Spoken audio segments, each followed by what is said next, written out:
अरे आश्चर्य तो ये है कि हमारे देश में देसी घी का मतलब कोई आवश्यक नहीं कि वो गाय का घी है, ये देसी घी की बनी चीज है। पर देसी घी माने क्या? देसी माने क्या? घी है जी, देसी घी है। मतलब देसी घी तो देसी माने क्या? भैंस का देसी या गाय का देसी? फिर लोग सर खो जाते हैं कि ये नहीं पता साहब देसी घी है। देसी घी नहीं भैया, वो कामवर्धक है, उत्तेजक है।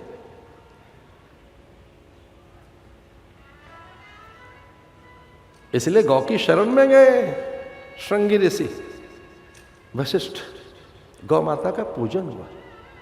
यज्ञ में पहला गौ का पूजन होता है।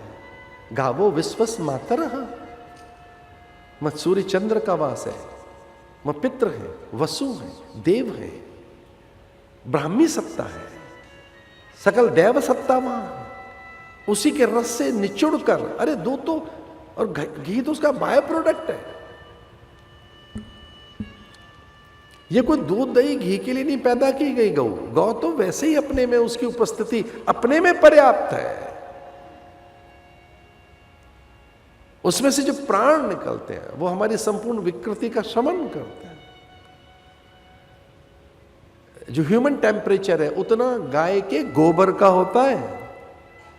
गाय के गोबर को छूकर देखो, वही उसका तापमान जो आपकी बॉडी का, ह्यूमन बॉडी का टेम्परेचर जो होता है वो गाय के गोबर का होता है। एकमात्र पशु ऐसा है या एकमात्र ऐसा जीव है पूरी धरती पर जिसका टेम्परेचर ह्यूमन टेम्परेचर के बराबर है, गाय। राम आए तब, राम तो कब आएंगे, पहले गाय तो आए।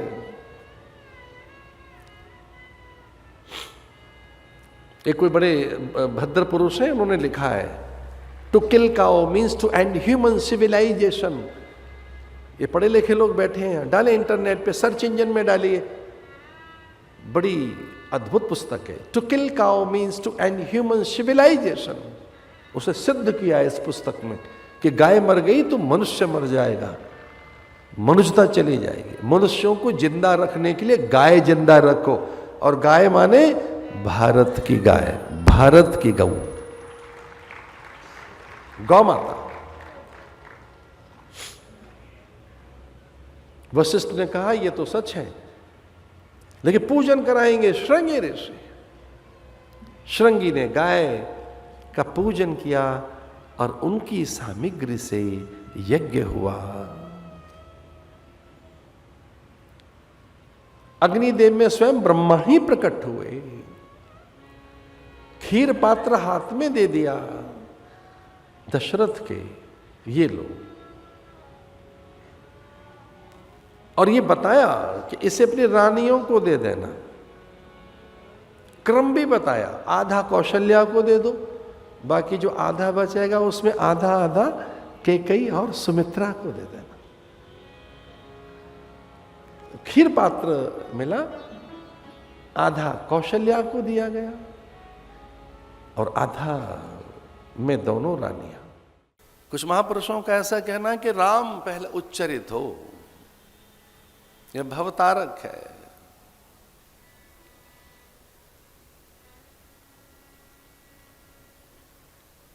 इसे गोस्वामी तुलसीदास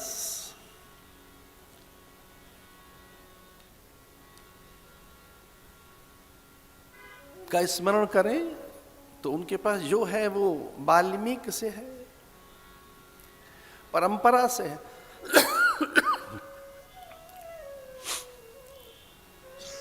उनके गुरु हनुमान से है। अस्मदाचार्य पर्यंताम वंदे गुरु परंपराम। आरंभ में प्रणाम हो, मंगलाचरण हो, आहव्यामी स्थापयामी पूजयामी इहा गच्छ इहा तिष्ठ वरदो भव सुप्रसन्नो भव। पहले किसे बुलाए? इहा गच्छ, राम को ही बुलाए। इहा तिष्ठ, यहां आइए। वरदो भव सुप्रसन्नो भव।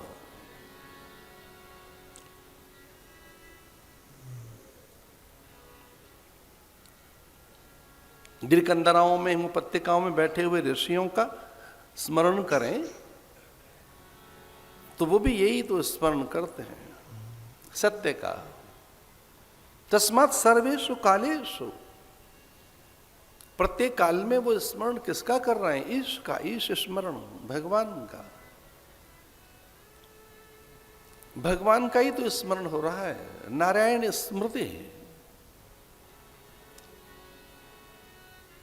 शास्त्र कहता है जब दुख आया है तो उसका कारण भी जान लो। जीवन में दुख आया है, विपत्ति आई है, वेदना आई है, तो उसका एक ही कारण है, भगवत विस्मरण, सत्य की विस्मृति, आत्मविस्मृति। किसी भी प्रकार से मन के पास दुख पहुंच गया है, मन म्लान है, दुखी है, व्यथित है, चिंतित है, आहत है, अशांत है, व्यग्र है, किसी भी प्रकार से मन अशांत है, और मन अशांत होता है इस कारण कि अब मान नहीं रहा, अपमान है, अब लाभ नहीं रहा, अब हानि है, अब जय नहीं रही, अब पराजय है, अब अधिक नहीं रहा, अब अभाव है। तो मन कभी दुखी होगा तो किस कारण से? अभाव के कारण, अपमान के कारण, पराजय के कारण। ये मन के विषय है। मन यहीं रहता और कहीं नहीं रहता। मन को कुछ और करना भी नहीं आता। मन केवल मान चाहता है, सम्मान चाहता है, मन जय चाहता है, प्रतिष्ठा चाहता है, यश और कीर्ति के अन्वेषण में है। मन कुछ और करता भी नहीं है, मन केवल एक ही कार्य करता है। शास्त्र कहते हैं मन केवल एक काम में लगा है, आत्यांतिक दुख की निवृत्ति और सुख प्राप्ति, ये मन का उद्यम है। हमारे मन का यही एक कार्य है कि हम सुखी रहना चाहते हैं, आत्यांतिक दुख की निवृत्ति, हम दुख नहीं चाहते। तो मन सुख के अन्वेषण में, सुखानुसायी दिशा में है जहां सुख का आशय है। मन उधर ही मिलेगा जहां सुख का आशय है, सुख का मूक आमंत्रण है, जहां सुख के साधन हैं। अब चूंकि सुख का साधन धन है, द्रव्य है, तो धनार्जन में मन मिलेगा। धन का अर्जन कर लो, सम्मान का अर्जन कर ले, जगत हमारे अनुकूल हो जाए, इसे थोड़ा संग्रह हो, संचय हो। अधिक संग्रह संचय होगा तो कीर्ति होगी, समृद्धि तो रहनी चाहिए। समृद्धि तो है, इसका प्रदर्शन नहीं है। समृद्धि तो है, किसी को पता नहीं है। तो मन फिर रजोगुण में प्रदर्शन चाहता है। किसी प्रकार से वो प्रयोजन, ऐसे प्रयोजन में लगता है कि प्रकाशन हो उसके गुणों का, ऊंचाइयों का, द्रव्य का, वाहन, भवन, भूमि विस्तार का संग्रह मिले, बड़ा और उच्च पद मिले, प्रतिष्ठा मिले। एक हल्का सा प्रकाश आया रजोगुण का, उसे पता लगा कि यहां सुख है। अंधकार तो तमोगुण है, वहां कुछ दिखता भी नहीं है। जो तमोगुण है वो अंधकार है, उसमें कुछ नहीं दिखाई देता। और जहां उद्यमशीलता है, सम्मान की, मान की, सुख की, अनुकूलताओं की, वो रजोगुण है। क्योंकि मन बहिरंग है, बाहर है।